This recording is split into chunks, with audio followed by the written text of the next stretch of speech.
Fausto es el drama del satanismo. ¿Qué es el satanismo? Todos los pueblos primitivos y en todas las antiguas religiones apareció siempre una especie de agente del mal. Ese agente del mal, esos espíritus malignos que estaban ocasionando daños y males a los hombres, tuvieron muchos nombres en todas estas civilizaciones occidentales. Y en la religión judía aparecen espíritus malignos de este tipo, de varias clases. Y entre ellos, pues la vieja versión, la vieja idea de que hubo una rebelión de los ángeles contra Dios y que el jefe de esa rebelión era Luzbel, que Luzbel fue expulsado del cielo, descendió a los infiernos y se constituyó en el rey de los infiernos con una cohorte de espíritus malignos que le servían y que tenían por objeto interrumpir, perturbar o dañar la obra de Dios y directamente, claro, incitar a los hombres a caer en el pecado. Esa idea de la existencia de los espíritus malignos, del diablo, para decirlo en la forma más usual en la Edad Media, estuvo totalmente presente en todo ese tiempo. Los hombres temían al diablo, los hombres llegaban a ver al diablo, y todo lo que era pecaminoso, todo lo que se apartaba de la virtud o de la moral, era inmediatamente atribuido a la intervención del diablo, a la intervención diabólica. Pero de este hecho de temer al diablo, de pensar que había ese espíritu maligno que nos inducía al pecado y al mal, se pasó inmediatamente a pensar que también podía uno entenderse con el diablo, que era posible obtener del diablo aquellas cosas que no podían pedírsele a Dios, es decir, las cosas pecaminosas,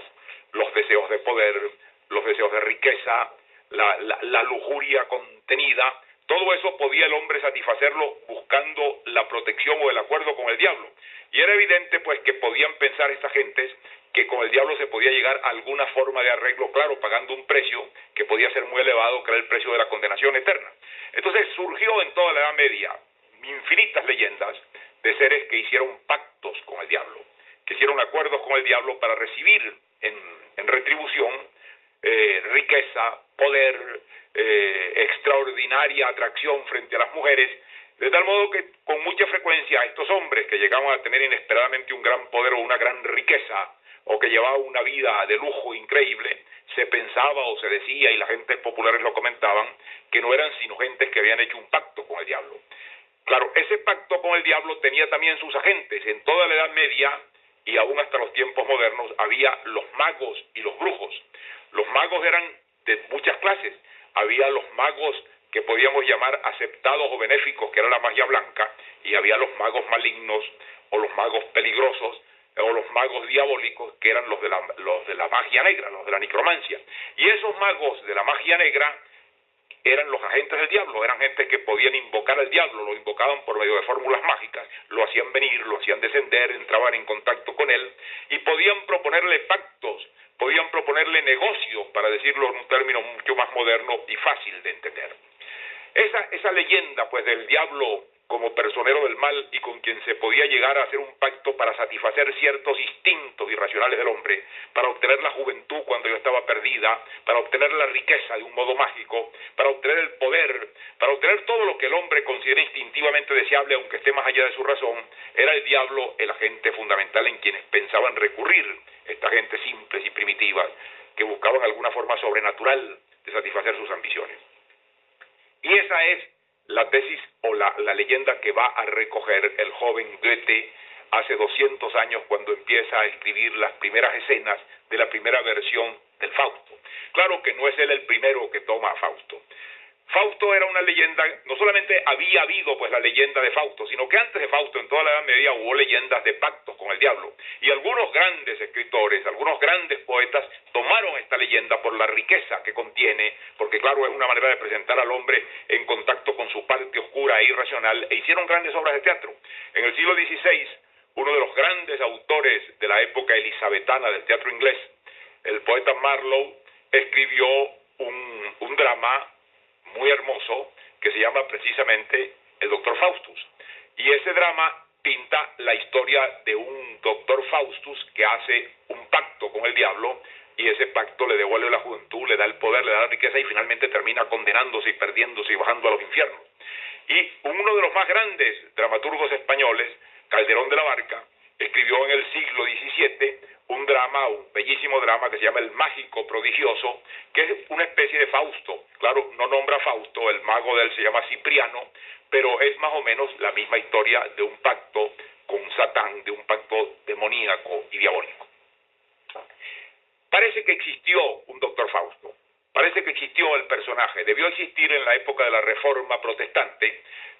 lo nombran y lo mencionan en varias ciudades alemanas, hay gente que lo vio y lo conoció, parece que Lutero lo trató alguna vez, en todo caso uno de los principales actores de la Reforma, Melanchthon, en sus memorias recuerda haber visto a Fausto, y Fausto era un hombre que iba de pueblo en pueblo en Alemania y tenía fama de ser un hechicero, de ser un mago, de tener contacto con los espíritus malignos. Y claro, se le atribuían infinitas leyendas, apariciones, resurrecciones, daños, milagrosos hechos que no podían tener ninguna explicación racional. Claro, en todo esto entraba una imaginación popular desbordada que fue añadiéndose la figura de Fausto. De modo que muy poco después empezaron a aparecer unos libros populares que se llamaban los libros de Fausto. Y en esos libros se contaba la leyenda de Fausto. Es decir, este hombre que vendió su alma al diablo, que hizo un pacto con el diablo y que gracias a ese pacto se convirtió en un hombre joven, en un hombre atractivo, en un hombre amado de las mujeres, en un hombre rico y poderoso y que finalmente apareció un día muerto. Esto es importante, toda esta gente que tenía estas leyendas demoníacas pensaban que los que tenían pacto con el diablo, cuando el diablo venía a llevárselos, aparecían muertos con la cabeza vuelta hacia la espalda. Es decir, parecía que había una distorsión de la posición de la cabeza hacia la espalda, que era la señal de que se los había llevado el diablo. Y claro, en estos pueblos primitivos, en esta época oscura de la Edad Media, estas cosas prosperaban y se creían a pie juntillas. De modo que esa leyenda no solamente había entrado en esos libros populares que se leían, sino que había pasado al teatro de títeres. Aún en el siglo XVIII en Alemania, en el teatro de títeres se representaba la leyenda de Fausto. Y es posible que el joven Goethe en Frankfurt o en otra ciudad alemana hubiera visto en el teatro de títeres la leyenda de Fausto. Ahora, él la escoge. ¿Por qué escoge él esta leyenda tan simplista del hombre tan primitiva, tan medieval, del hombre que le vende su alma al diablo? Del hombre que hace un pacto con el diablo llega en la noche a su buhardilla de profesor y de sabio y de hombre estudioso, se le aparece porque él lo invoca desesperadamente y hace un pacto con él. Claro, el pacto que Fausto, y que el Fausto de Goethe sobre todo, hace con el diablo, es un pacto un poco distinto al simplista de los Faustos primitivos. No se trata ya simplemente de obtener riqueza, o de obtener juventud, o de obtener la satisfacción de un erotismo contenido, sino que se trata de algo más, se trata de obtener sabiduría, porque esto era lo que estaba en el fondo de toda esta tradición mágica. El hombre que representa al doctor Fausto en Goethe es un hombre culto, es un profesor, es un hombre que ha estudiado toda la ciencia de su tiempo, que conoce el derecho, que conoce la medicina, que conoce la teología, y que llega a una gran insatisfacción de pensar que lo que habría que saber, que las grandes claves que explican la vida y el destino del hombre y la composición y el secreto de la vida y del universo, eso no lo sabe la ciencia, no lo sabe la ciencia de su tiempo. Entonces él piensa que si se pide el auxilio sobrenatural del diablo, el diablo puede brindarle ese conocimiento que no está al alcance de los humanos, hacerlo casi semejante a un dios, poder penetrar en el fondo de toda esa cosa desconocida que le va a permitir el poder más grande que puede haber, que es el poder de saberlo todo, de entenderlo todo, de explicarlo todo, que es el poder también de dominarlo todo. Y eso es lo que el doctor Fausto goetheano, le va a pedir fundamentalmente al diablo. Su diablo es, claro, un diablo que no es Satán. Él le pone un nombre que venía ya repitiéndose en la leyenda de Fausto, que se llama Mefistófeles. De modo que quien aparece en esa leyenda es Mefistófeles. Y ese Mefistófeles que aparece en la noche en que está el doctor Fausto imprecando y llamando en auxilio las potencias siniestras, es la manera como Goethe mira ese fondo oscuro y tradicional. Goethe era un hombre de una cultura inmensa, era un alemán de una formación germánica muy antigua, pero simultáneamente era un hombre en quien había penetrado toda la belleza de la antigüedad y que había ido a Italia como un viaje de redescubrimiento del alma antigua, de modo que él buscaba un equilibrio entre lo germánico y lo mediterráneo. Y era en realidad un hombre de equilibrio, pero simultáneamente era un hombre que sentía sobre él todas esas potencias diabólicas y negativas que todos los grandes poetas y todos los grandes espíritus han sentido alguna vez. Y es por lo tanto explicable que Goethe haya encontrado en el tema de Fausto un tema casi autobiográfico, el tema del alma del poeta, el tema del alma del hombre de pensamiento frente al misterio del mundo. Lo curioso de este tema es que en 1773, hace 200 años, cuando el joven Goethe empieza a escribir las primeras escenas de lo que va a ser más adelante Fausto, en ese momento en que él hace esto, él estaba en un instante en que el romanticismo empezaba a aparecer, en que él era uno de los creadores del romanticismo, en que se abrían nuevos horizontes, y sin embargo él va a buscar este fondo hacia la Edad Media. Lo que va buscando él es una penetración en el fondo oscuro e irracional del alma del hombre, poner una especie de diálogo entre la pretensión a la razón, a la claridad antigua, a todo eso que el hombre buscaba por medio de las estructuras lógicas, y ese fondo revuelto y oscuro, impenetrable de los instintos, de las supersticiones, de todo eso que pertenece al mundo mágico, y que por lo tanto era fácil ponerlo encarnado en lo satánico o en lo diabólico. Ese tema va a absorber de tal modo a Goethe, que prácticamente toda su vida se va a ocupar de Fausto. La primera versión que Goethe publica de Fausto la publica después de los 50 años de edad, y sin embargo había empezado a escribir las primeras escenas a los 20 y tantos años, de modo que todo ese tiempo él va a estar elaborando y reelaborando Fausto, y cuando publica la primera versión, en que tiene ya más de 56 años, no cesa tampoco en ese trabajo. Ya a los 70 o a los 75 años de edad, Goethe retoma el tema de Fausto y le añade una segunda parte, y esa segunda parte es de una riqueza todavía mayor que la primera, porque ya no es un drama, ya es una especie de gran planteamiento del destino del hombre, los grandes temas de la condición humana, la idea de la divinidad, la idea de lo diabólico, la idea de lo que es el hombre y de lo que puede lograr, las tentaciones, las fuerzas, las limitaciones del humano, todo eso entra allí junto con la evocación de los más grandes y viejos mitos, como los mitos griegos de Helena, de la belleza clásica intocada frente al diablo. De modo que todo eso lo mezcla Goethe en la elaboración de esa obra, en la que va a estar trabajando hasta su muerte. Goethe muere de 83 años en 1832, y poco antes de morir, horas antes de morir, estaba todavía retocando y rehaciendo el Fausto. De modo que Fausto fue la obra de toda su vida. Fausto es la confesión fundamental de su espíritu. ¿Por qué un poeta de esta magnitud, un genio literario de esta dimensión, escoge ese tema en medio de todas las cosas que escribió, en medio de todo lo que supo, porque fue un hombre que supo de toda la ciencia de su tiempo y que dominó la poesía de su tiempo, de modo que unió estas dos cosas? Porque este hombre toma y retoma ese tema y llega casi prácticamente a confundirse con él, de tal modo que uno no entendería a Goethe sin Fausto, y que en gran parte la obra de Goethe es haber intentado penetrar, darle toda su plena dimensión al mito de Fausto. Eso es en realidad lo que importaría que no perdiéramos de vista. Lo que Goethe hace es anticiparse en cierta forma a su tiempo, y esto es importante. Pensemos que en esa simple y llana leyenda que él describe, y que no es sino el encuentro del diablo con el doctor Fausto, en el cual no solamente hay ese deseo de aprender y de saber lo que le está vedado al hombre, que es lo diabólico, sino también una historia amorosa en la que se ve envuelta una joven muchacha que se llama Margarita, y que Margarita va a ser arrastrada no ya por la tentación del diablo, porque Mefistófeles en este caso es el menos satánico, el más satánico y demoníaco es el doctor Fausto, con su curiosidad y su búsqueda continua de límites que vayan más allá del humano. Lo que está planteado en esto, y lo que Goethe hace resaltar a lo largo de los dos Faustos, porque en realidad no son dos, en realidad son tres. Él escribió y publicó la primera parte y la segunda parte, pero ese primer borrador que él escribió de joven, y que en alemán se conoce con el nombre del Urfaust, es decir, del primer Fausto, del primitivo Fausto, del prefausto, ese texto se perdió y no vino a ser descubierto sino muchos años después de muerto Goethe, y se ha publicado, y tiene lo esencial del desarrollo dramático. Es acaso más dramático que el Fausto conocido, porque es más teatro, pero claro, es infinitamente menos rico, contiene muchísimo menos visión, adivinación y entendimiento del humano que la otra inmensa obra, que fue la obra de toda la vida de Goethe. Esa búsqueda de lo irracional y de lo oscuro no es solamente de Goethe, la van a retomar los hombres del romanticismo, y la van a tomar los hombres del siglo XIX. Va a ser una constante de esa búsqueda de lo que está en el fondo del ser humano y que no es siempre explicable por la razón. Esos impulsos, esos instintos, esas tendencias oscuras y a veces destructivas. Uno de los que va a tomar esto es el gran filósofo alemán Nietzsche,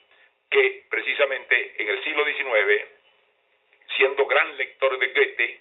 él comienza a ver con desconfianza toda la estructura y construcción que el racionalismo ha hecho y se pone a buscar las claves oscuras que determinan la conducta del hombre y que no tienen explicación puramente racional.